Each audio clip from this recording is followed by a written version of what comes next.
បាទជំរាបសួរពុកម៉ែបងប្អូនទាំងអស់គ្នាថ្ងៃនេះគឺខ្ញុំបានចោះមកដល់ Eon 3សាខារតនាការ៉េ5បាទយើងមាន promotion ពិសេសមែនទែនគឺទិញនាឡិកាបានបញ្ចុះតម្លៃ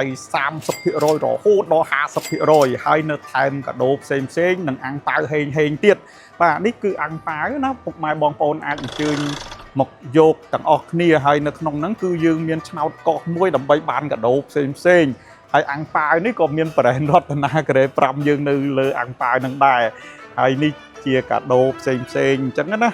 បាទគឺបងប្អូនទិញឥឡូវគឺឱកាសពិសេសមែនតើគឺយើងមានថែមកាដូហើយយើងមានអាំងប៉ាវហេងហើយយើងមានការបញ្ចុះតម្លៃចាប់ពី30រហូតដល់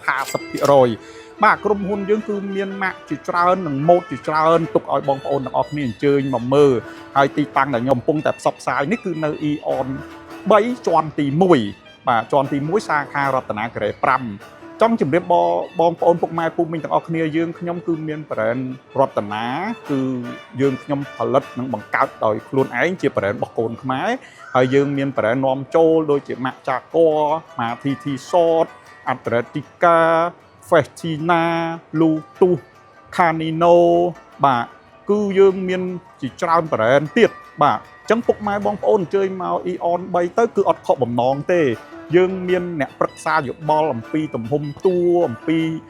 បងប្អូនប្រើប្រាស់ផ្សេងទៀតអញ្ចឹងកុំភ្លេចណា Eon 3សាខារតនាការ៉េ5ជាន់ទី1បាទពុកម៉ែបងប្អូនទាំងអស់គ្នាយើងមិនមែនត្រឹមតែមានសាខា Eon 3ជាន់ទី1តែមួយទេគឺយើងនៅមានសាខា Eon 1និង Eon 2ទៀតសរុបទាំងអស់គឺយើងមាន5សាខា